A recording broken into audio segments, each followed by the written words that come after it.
Welcome to The Explainer. Today, we're going to do something a little different. We're literally going to shift our entire perspective on history and geography.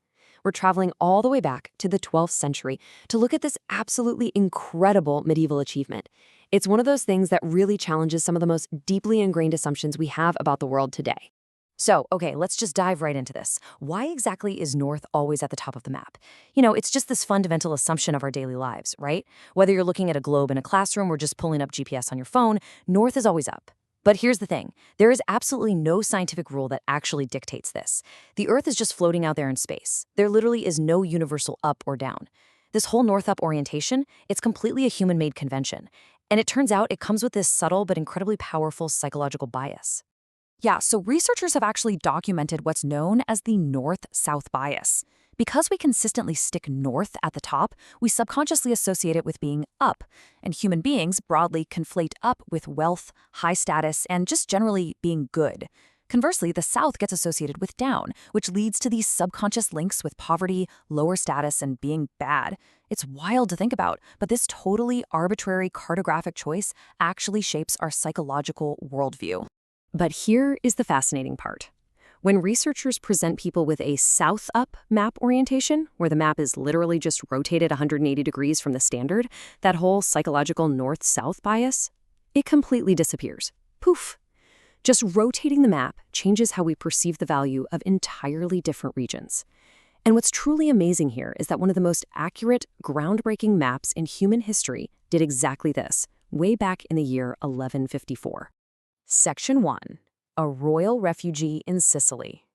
To understand exactly how this happened, we need to meet the absolute genius behind this map, Abu Abdullah Muhammad Al-Idrisi. His story takes us straight to the vibrant crossroads island of Sicily. Now, we have an incredible contrast between the two main figures here. On one side, we have Al-Idrisi. Born around 1100 in Ceuta, he was a Muslim noble of royal lineage. His family actually had a legitimate claim to the caliphate in Islamic Spain. But when civil war erupted, that royal blood basically made him a massive target, forcing him to flee for his life. So he traveled extensively, all through Europe, North Africa, Asia Minor, before finally finding refuge. And where did he end up? Right in the court of King Roger II of Sicily. Now, Roger was a Christian king with French-Norse ancestry, and he was ruling over this surprisingly diverse kingdom made up of Byzantine Greeks, Muslim Arabs, and Latin Christians. Roger had this policy of religious tolerance that really made Sicily a thriving hub of multicultural exchange. So you get this completely unlikely alliance between a Muslim refugee scholar and a Norman Christian king, and it perfectly sets the stage for a monumental project. Section 2, 15 Years of Mapping.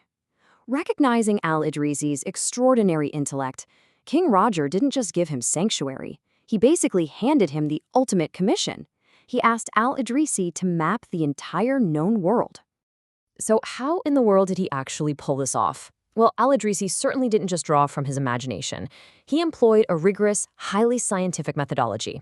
First off, he gathered literally every Arabic, Latin, and classical text he could get his hands on, drawing really heavily from the ancient Greek Ptolemaic and the Islamic Belki schools of geography.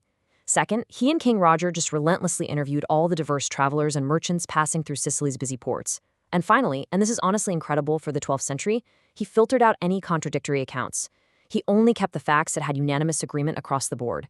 He even dispatched royal agents out to different corners of the globe specifically to fact-check the coordinates.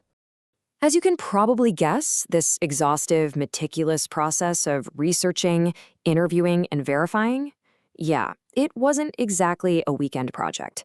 It took 15 long years.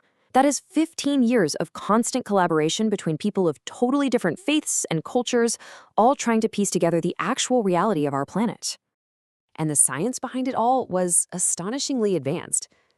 Despite those popular modern myths that medieval folks thought the Earth was flat, Al-Idrisi completely understood that the Earth was a sphere. Using all the massive amounts of data he collected, he calculated the circumference of the Earth to be roughly 37,000 kilometers. And this right here brilliantly illustrates his absolute genius. That 37,000-kilometer calculation, it was actually within a 10% margin of error of the Earth's actual real-world circumference. Literally using just 12th century technology, harbor interviews, and classical texts, the guy mapped the globe with staggering precision. Section 3, the giant silver disk. Now let's see how all of this builds into the physical culmination of Al-Idrisi's massive 15-year endeavor. Because, as it turns out, King Roger didn't just want a book. He wanted a genuine monument. The final composite world map was meticulously inscribed onto a massive 6-foot-wide disc made entirely of solid silver. It weighed a staggering 300 pounds. It was just this breathtaking visual representation of the known world, proudly displayed right there in King Roger's court for absolutely everyone to see. But sadly, the 300-pound silver disc did not survive the centuries. Just a few short years after it was completed, it was destroyed during a rebellion in 1160. It was most likely melted down just for its precious metal, which is a massive tragic loss for history. But, thankfully, that silver disc wasn't the only record of Al-Idrisi's work. His written atlas miraculously survived the chaos. This surviving text is known as the Tabula Rogeriana, the Book of Roger, or Kitab Rujar in Arabic, and it is a true masterwork. It divides the known world into 7 climatic zones and features 70 incredibly detailed sectional maps spanning all the way from Iceland over to China. It places Mecca squarely right in the center of the world. And, bringing us right back to where we started this explainer, Al-Idrisi oriented every single one of those 70 maps with south pointing straight up at the top. Section 4. A legacy that flipped geography.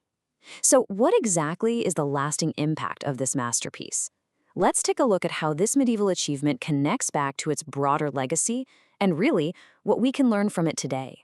Publications that deeply examine this era, like the Public Medievalist, note that the Tabula Rogeriana actually serves as a really powerful historical counter-narrative to white supremacist viewpoints.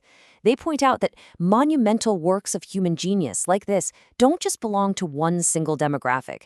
Instead, they can be the direct product of diverse cooperation, thriving in a society that actively embraced refugees and cross-cultural exchange. And because of that incredibly solid foundation, the map's legacy endured for a very long time.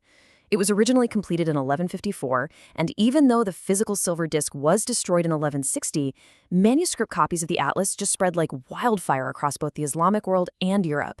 The oldest surviving copy we actually have today dates back to 1325, and it was still considered so relevant hundreds of years later that it was even translated into Latin in Paris in 1619. Literally, Al-Idrisi's geographic masterpiece went entirely unequaled for 3 straight centuries. All of which brings us to a final question I want to leave you with today. Al-Idrisi gave us a map of just astonishing accuracy, born out of multicultural collaboration. And he did it with the south pointing right up. We've learned that our standard north-up maps carry a subconscious psychological bias. So if you were to flip your map upside down today, if you really challenge that standard convention, how would your view of the world and the people in it actually change? Thank you so much for joining me for this explainer. I really hope it turns your world upside down in the absolute best way possible.